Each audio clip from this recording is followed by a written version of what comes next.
답풀이 해도 되나? 다 풀기는 했어 일단? 오케이. 자, 그러면 1번서부터 한번 보도록 하겠습니다. 네, 1번서부터. 자, 보시면 제 80회고요. 기출문제 80회고 다음 내용을 보고 결산 시점 수정 붕괴로 적절한 것은 9월 1일 본사 건물에 대한 화재 보험료 150만 원을 보통 예금 계좌에서 이체 지급하였다. 그쵸? 네, 그러면 우리가 나머지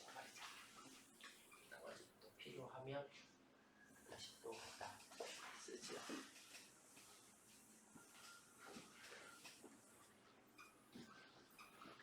자, 보험료를 보시면 첫 번째 9월 1일 날 우리는 보험료를 얼마를 납부했어요? 150만 원. 그쵸? 그러면 저 차변에 보험료 150만 원 그리고 대변에 보통예금 150만 원 이렇게 나갔겠죠? 맞나요? 네. 그 다음에 결산 시점에 미경과분이 100만 원이라 그랬죠? 미경과분 내년도께 100만 원이란 얘기예요. 그럼 내년도께 100만 원이니까 보험료가 얼마 없어져야 돼요? 내년도께 100만 원이니까 100만 원 없어져야죠. 그쵸? 100만 원 없어지고 없어진 것만큼 12월 31일 차변에 뭐라 하면 돼요? 성급비용 100만 원. 이해가 되시나요? 네, 정답 몇 번? 4번이 되겠죠. 그죠? 이거 틀리면 이 문제를 틀렸다라는 게 중요한 게 아니라 결산 문제를 못 푼다라는 얘기가 더 중요한 거죠. 그죠? 얘는 2점이고 결산 문제는 3점이니까. 아시겠죠? 네. 그래서 성급선수 미수 미지급은 연습을 조금 많이 하셨으면 좋겠습니다. 자, 2번 보도록 하겠습니다. 다음 거래를 붕괴할 때 거래 판료소 중 잘못된 것은 기계장치를 구입하고 계약금을 차감한 나머지는 1개월 후에 지급하기로 했다. 붕괴를 해볼게요. 붕괴를. 그럼 붕괴를 하면 저는 차변에 기계장치 얼마짜리가 들어와요? 1,700만 원짜리가. 그리고 대변에 가서 계약금 170만 원은 미리 지급했었던 돈이니까 뭐예요? 선. 급금이 170인 거고 그리고 나머지는 1개월 후에 지급하기로 했으니까 뭐라 해야 돼요? 미지급금. 맞죠? 자, 그러면 자산이 증가했죠? 맞나요? 그 다음에 선급금은 자산이 감소했죠? 미지급금은 부채가 증가했습니다. 맞죠? 자산의 증가, 자산의 감소, 부채의 증가. 결국 4번이 정답. 붕괴를 해보시면 그냥 쉽게 찾으실 수 있는. 네, 그래 보시면 되겠고. 자, 재무회계 개념 체계에 대한 설명이다. 회계의 질적 특성인 목적적 합성과 신뢰성 중 목적적 합성을 갖추기 위해서 필요한 정보. 목적적 합성은 예, 비, 적. 맞나요? 예측가치, 피드백가치, 적시성. 그래서 정답은 4번. 이해가 되셨습니까요? 맞나요? 자, 그 다음에 문제 4번. 다음 중 계정의 성격이 올바르게 설명되지 않은 것은 뭐 차변의 기록, 대변의 기록 뭐 이렇게 나와 있으니까 그냥 우리 이거는 간단하게 어떻게 하면 돼요? 자산과 비용은 차변이 증가변이죠. 그쵸? 그 다음에 부채, 자본, 수익은 대변이 증가변이에요. 그쵸? 이 증가한다는 얘기는 잔액도 같은 변에 존재해야 한다는 얘기예요. 잔액도. 이해가 되죠? 당연히 내가 100원 있는데 200원 쓸 수는 없잖아요. 그죠? 그러니까 증가한 쪽이 잔액이 남아있어야 된다. 아시겠나요? 자, 그러면 그 변은 비용이니까 증가는 차변. 잔액도 차변. 그러니까 붕괴방 증가하는 거랑 계정잔액이랑은 같은 변이어야 되는 거죠. 그냥. 그렇죠? 소모품은 자산이죠. 감소하면 대변. 잔액은 차변. 소모품은 자산이니까. 이해가 되셨나요? 매입채무는 부채니까. 부채니까 대변이 증가? 그럼 대변이 잔액.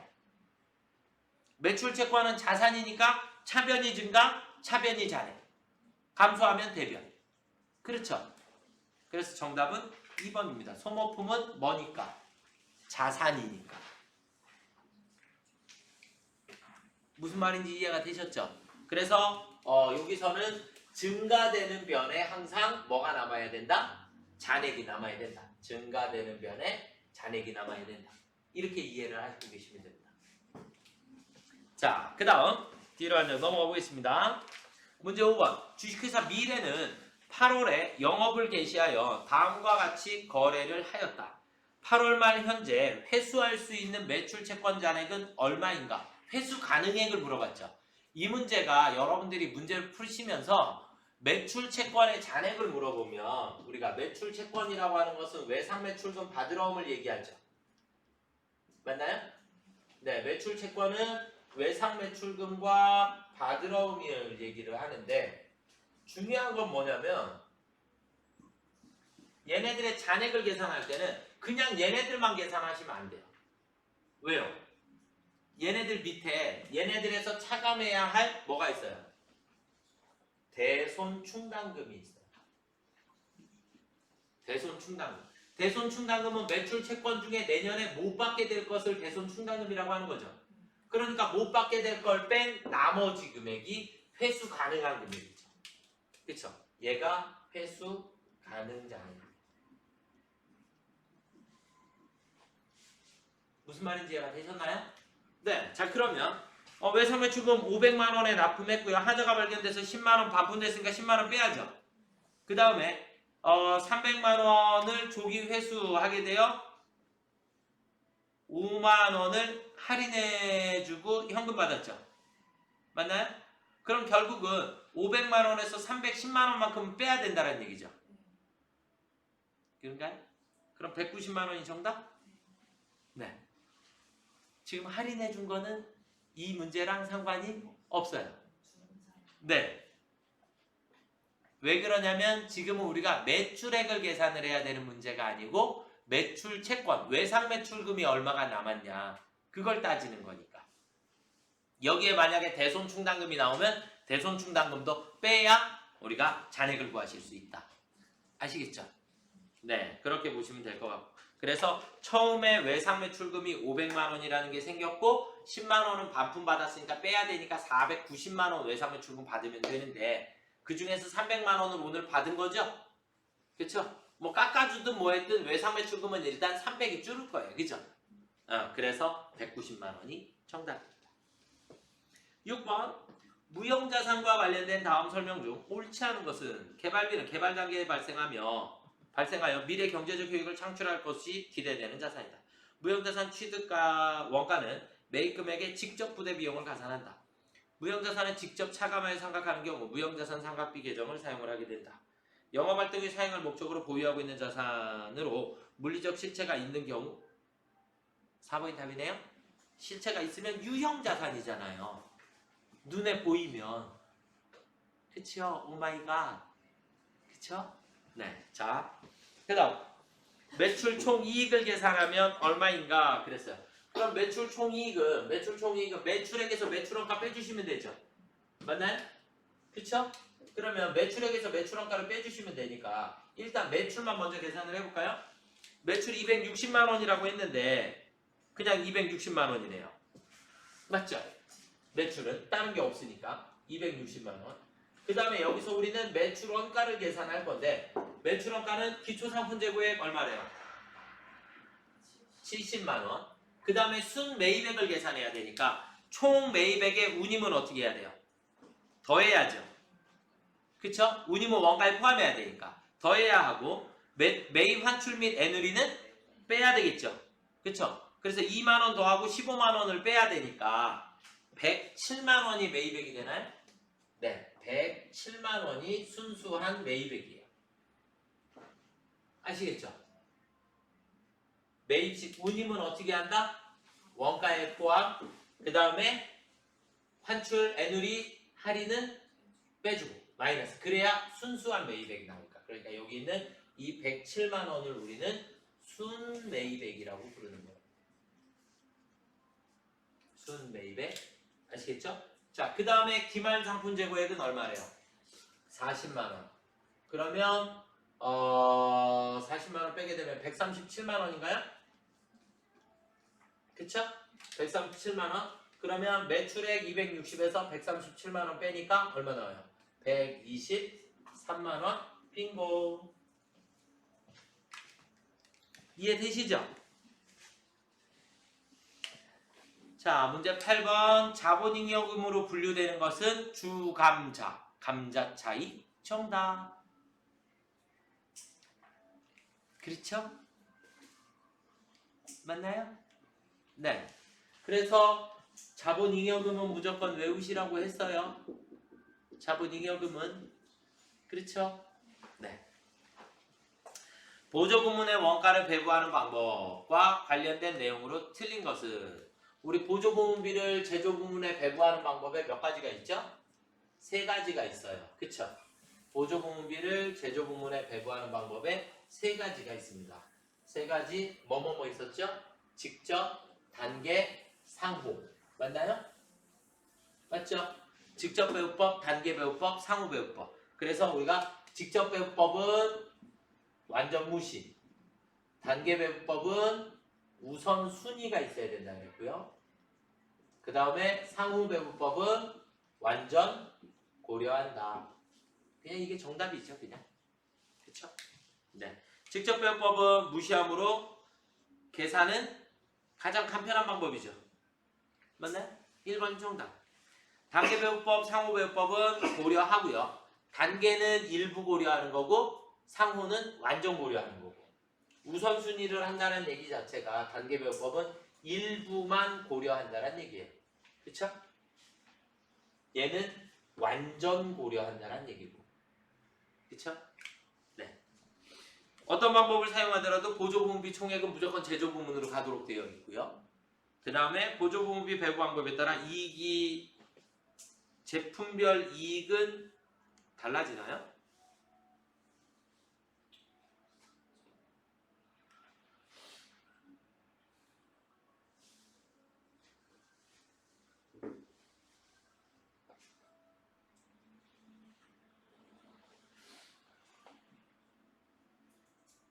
일단 정답은 1번이고요. 이거는 4번 보기도 조금 틀렸다라고 봐야지 돼요.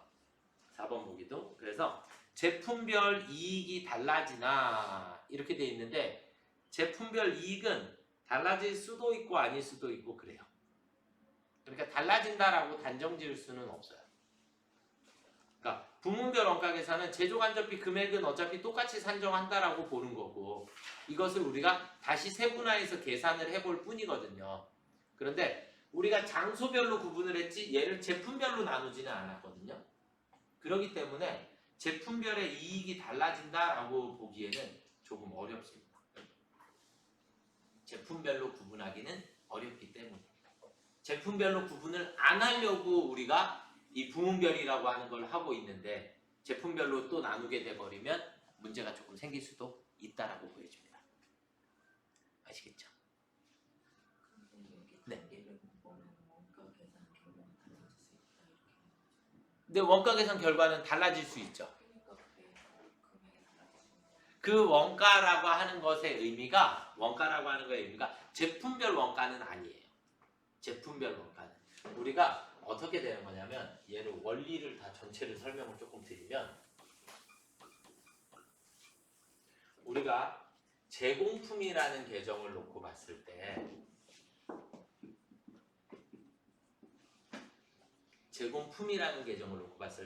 우리는 원래 제조간접비에서 우리는 원가가 원래 제공품으로 가면 되죠. 여기서 여기로 가면 되는 거죠. 그렇죠? 그런데 우리는 얘를 다시 계산해보자 라 그래서 여기에서 우리는 각 부문별로 다시 나눠준 거죠. 그래서 얘를 각 부문으로 나눠준 다음에 각 부문에 있는 게 다시 여기로 가죠.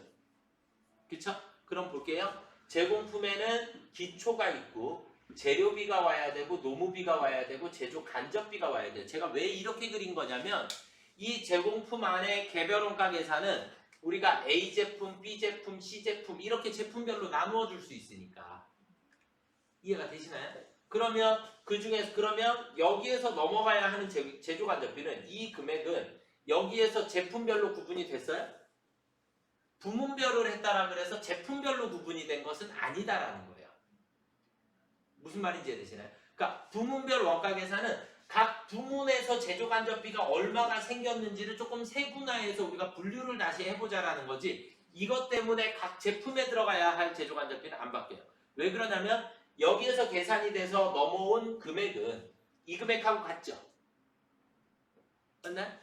어차피 이 금액이 여기로 와야 될 건데 얘가 여기를 한번 들렸다가 다시 여기로 온 거니까, 그럼 여기로 오게 되면 이 제조간접비를 다시 제품별로 나눠야 되죠. 금액이 아까 같다면서요. 그리고 여기서 배분이라는 게 이루어지니까 제품별로 금액은 달라진다라는 개념이 아닌 거죠. 무슨 말인지 이해가 되셨나요? 네. 그래서 제조간접비의 부문별 원가 계산이다라고 하는 걸 함으로써 제품별로 발생하는 제조간접비를 얼마인지 구분은 할 수가 없어요. 왜냐하면 우리가 이 부문별을 하는 이유 자체가 이 제조간접비를 제품별로 나눌 수 없었기 때문에 제조간접비인 거거든요. 처음 출발점이 조금 잘못된 거죠. 그러니까 문제 자체가. 그래서 원칙상은 우리가 자 얘를 무시한 상태에서 그냥 처음에 개념으로 볼게요. 그러면 우리는 직접비랑 간접비가 있는데 제가 설명드릴 때 뭐라고 설명드렸었냐면 직접비는 얼마라고 제가 설명을 드려요. 맨날. 그쵸? 왜냐하면 제조간접비라는 놈은 제품별로 구분할 수 없기 때문에 제조간접비인 거예요. 그쵸? 그래서 우리는 원가 절감이라는 걸 하기 위해서 여기서 발생한 이 제조간접비 총액이 여기 있는 거랑 똑같은 거죠. 그쵸? 그러면 이 금액을 장소별로 다시 한번 집계를 해보자. 그러면 장소별로 집계를 하면 줄일 수 있는 부분 조금을 찾아낼 수 있을 것이다 라는 개념이지, 이거를 다시 가게 되면 어차피 금액은 똑같은 금액이 가기 때문에 얘네들의 배분은 항상 같다. 그러니까 제품별로 따로 나누어지지는 않는다. 왜냐하면 처음서부터 제조간접비는 제품별로 나눌 수 없는 것이었기 때문에 제품의 생산 원가에 영향을 미치지 않는다라고 봐야죠. 부문별 때문에. 무슨 말인지 이해는 되셨나요? 네, 그래서 보조분비 배분 방법에 따라 제품별 이익이 달라지나 라는 표현은 조금 제가 볼 때는 잘못되었다 라고 보여집니다. 그래서 제 생각에 정답은 1번과 4번이 모두 정답이다 라고 보셔야지 될 것 같습니다. 네, 저희가 작년에 저희 학원에 이거 시험을 보신 분들이 없어서 저희가 다 100% AT만 하고 있었기 때문에, 그래서 시험 문제 나중에 뭐 이의 신청하고 막 그럴 일이 없었는데, 이번 시험은 문제 나오자마자 월요일날 제가 검토 다 하고, 그러고 문제 이상한 거 있다 그러면 제가 이의 신청 다 할 거예요. 이의 신청 다 해서 합리적으로 답을 찾을 거니까 네, 걱정 안 하셔도 될 것 같습니다. 아시겠죠? 네. 자, 그래서 정답은 1번하고 4번이 모두 다 정답이다라고 할 수 있다. 네, 그렇게 보시면 될 것 같고, 10번 보시겠습니다. 다음 중 개별 원가 계산을 주로 사용하는 업종이 아닌 것은 건설, 조선, 항공기, 기계 제작 이런 거라 그랬잖아요. 그죠? 그러니까 정답은 그냥 3번. 이해되시죠? 아시겠나요? 네. 자, 다음 자료를 이용하여 매출 원가를 산출하면 계산하면 얼마인가 그랬어요. 그럼 매출 원가 계산하려면 계정이 몇 개 필요해요? 2개 필요한가요? 제공품 계정하고 제품 계정하고. 그러면 기초 제공품이 얼마래요? 45만원. 단기 총제조 원가는 80만원. 그쵸? 그 다음 기말 제공품은 60만원. 그러면 여기에서 65만원이 생기겠죠? 그럼 65만원이 그대로 여기로 오겠죠? 제품 계정으로. 그러면 기초 제품은 30만원. 기말 제품은 55만원. 그러면 10만원이 남으니까 40만원인가요? 맞죠? 40만원의 매출 원가를 계산하실 수 있겠죠. 이해가 되셨습니까요?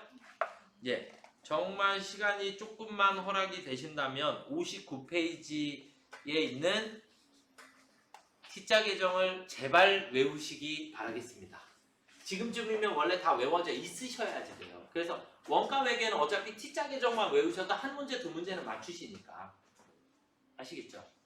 네. 원가 외계는 무조건 다 맞추자주의거든요, 저는. 원가 외계는 틀리시면 안 된다라고 생각이 들고요.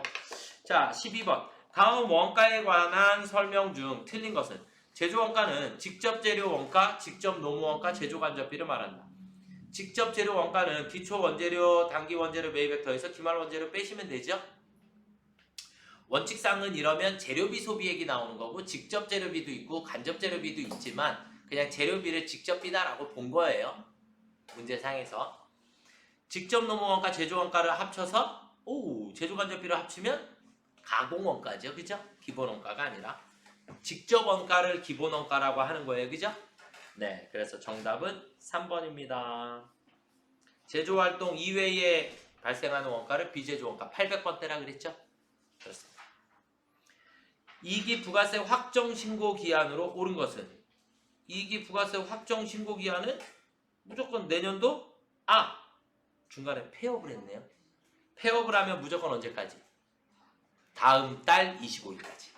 그러니까 8월 20일 날 폐업했으니까 9월 25일까지가 신고 납부해야 합니다. 이해되셨습니까요? 폐업은 무조건 언제라고요? 다음 달 25일. 부가가치세 과세표준에 관한 설명 중 옳지 않은 것은 일반과세자 과세표준은 공급 대가의 금액으로 한다? 1번 정답. 간이가세자가 아까 공급 대가로 한다 그랬죠? 그쵸? 네, 일반과세자는 공급가액과 세액을 분리해야 하죠. 그쵸? 그래서 과세표준은 매출액을 얘기하는 거예요. 과세표준은 뭐를 얘기한다? 매출액. 그래서 세액을 포함하기 이전이에요. 그래서 여러분들이 세무 이제 처음 들으시는 분들, 부가세법 처음 듣는 사람들은 우리가 중요한 게 공급가액이라는 말하고 공급대가라는 말이 완전히 다른 말이다. 완전히 다른 말이다. 그거를 인지를 하고 계셔야지 돼요. 아시겠죠? 네. 그래서 정답은 1번. 대손은 과세표준에 포함하였다가 대손 세액으로 공제한다. 이거는 말 표현이 조금 잘못되었는데. 매출 애누리와 환입은 과세표준에 포함되지 않는다. 네. 공급받는 자에게 도달하기 전에 파손, 멸실된 제한은 과세표준에 포함하지 않는다. 네, 다시 보내면 되니까. 2번이 조금 문제가 있을 것 같네요. 대손세액은 과세표준에 포함하였다가 대손세액으로 공제한다. 완전히 틀린 표현은 아니고요. 완전히 틀린 표현은 아닌데 우리가 문제점이 조금 있어요. 예를 들자면 1월에 대손이 발생을 했어요. 1월에 예를 들어서 부도가 발생을 했어요. 1월에 부도가 발생을 했으면 매출은 그 이전에 했겠죠. 그쵸? 그 이전에. 그러면 예를 들어서 우리가 얘도 어차피 여기 끝났으니까 전체적으로 다시 한번 보겠습니다. 지금 문제에서 나온 말이 완전히 틀린 말도 아니고 완전히 맞았다의 말도 아니에요. 왜 그러냐면 우리가 2019년 2기에 매출을 했어요. 그 다음에 2020년 1기에 여기에서 부도가 발생을 했어요. 그럼 부도가 발생하면 6개월이 지나야 대손세액 공제 신청을 할 수 있죠. 맞나요? 부도는 6개월이 지나야 대손세액 공제 신청할 수 있어요. 그러면 2기 때 가서 신고하면서 대손세액 공제 여기서 신청해야 되는 거죠. 그러니까 신청하는 날은 2021년 1월 25일 날일 거예요. 맞죠? 그쵸? 그러면 여기에서 작성하는 신고서는 부가세 신고서는 2기 확정분 부가가치세 신고서를 작성을 하겠죠. 맞나요? 그러면 매출은 여기서 했으니까 여기에 매출했을 때 과세표준에 포함됐죠. 과세표준에 여기서 포함됐죠. 얘는 안 건드렸어요. 그죠? 그리고 이 확정분에서는 대손세 공제를 받아야죠. 대손세액 공제. 그러니까 여기에서는 공급가액은 건들지 않고 세액만 건드려야지 되는 상황이 생겨요. 세액만 마이너스를 해줘야죠. 매출세액에서. 대손세액 공제 받아야 되니까. 무슨 말인지 되셨나요? 그래서 우리가 대손세액이 나오면 과세표준에서 공제하지 않는 것. 그래서 판매하자, 대손 이렇게 세 가지 외운 거거든요. 결국 과세표준은 이미 이 앞에 포함되어 있었다라는 의미가 되고 그 다음에 현재 신고서에서는 세액만 공제를 받아야 하고 이렇게 된 거예요. 그런데 지금 문제상에서 만약에 얘를 말을 그대로 풀이를 해버리게 되면 대손금은 과세표준에 포함하였다가 과세표준에 여기에서는 포함하는 건 아니죠. 그렇죠? 해당 과세기간, 공제받는 과세기간에 과세표준에 넣었다가 얘를 빼주는 거는 아니에요. 무슨 말인지 이해가 되시나요? 여기다가 넣지는 않아요. 얘는 이미 과거에 들어가 있었던 거인 거고. 그래서 제가 완전히 맞은 것도 아니고 완전히 틀린 것도 아니다라는 말이 언제 포함시켰냐의 기준이 문제가 조금 생기게 돼요. 아시겠죠? 그래서 포함한다라는 의미가 조금 잘못되었다라고 보여집니다. 그래서 1번도 제 생각엔 1번도 답이 될 수 있고 2번도 답이 될 수 있을 것 같습니다. 저는 이러면 다 따져요. 왜냐하면 부가세 신고에 과세 표준 금액 산출하는데 거기에는 대손금액 금액이 과세 표준에는 들어가지 않기 때문에. 무슨 말인지 이해가 되셨나요? 네. 그래서 답이 1번도 될 수 있고 2번도 될 수 있습니다. 그래서 1번은 공급 대가라 그래서 일단 틀린 거고요. 아시겠죠? 무조건 일반 과세자는 공급가에 그 다음에 간이 과세자는 공급 대가. 이해가 되셨습니까요? 네. 자, 그 다음에 15번 부가세 면세 대상 거래에 해당하는 것은 면세라 그랬으니까 몇 번이에요? 할 게 4번밖에 없는데? 그쵸? 학원은 원래 다 면세예요. 학원은 면세인데 운전면허 학원하고 무도학원이라는 데가 있어요. 두 군데만 과세예요. 운전면허 학원하고 무도학원은 과세고 나머지는 다 면세입니다. 학원은. 그 다음에 고속버스, 프리미엄 고속버스, 우등 고속버스는 과세고 일반 고속버스는 면세입니다. 아시겠죠? 그 다음에 의약품은 제가 뭐라 했어요 아까? 제조한 거 그러니까 처방전에 의한 건 면세고 그 다음에 일반 의약품은 과세고. 그래서 정답은 4번이 됩니다. 이해가 되셨습니까요? 어떻게 정리가 조금 되셨는지 잘 모르겠습니다. 10번? 10번은 3번 공짜?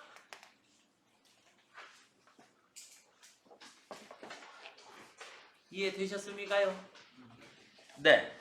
오늘 간곡히 부탁을 하나를 드리겠습니다. 무엇을요? 오늘 풀었던 문제만 2번씩만 풀어보셨으면 좋겠습니다. 그럼 이론 최소한 10개는 넘어가시지 않을까라고 생각을 합니다. 아시겠죠? 어차피 다음 주 시험 보셔야지 되니까 네, 간곡히 제가 부탁드리겠습니다. 아시겠죠? 네, 그리 하시면 될 것 같습니다. 네, 오늘은 여기까지 하도록 하겠습니다. 수고들 많이 하셨습니다. 네, 질문 있으신가요?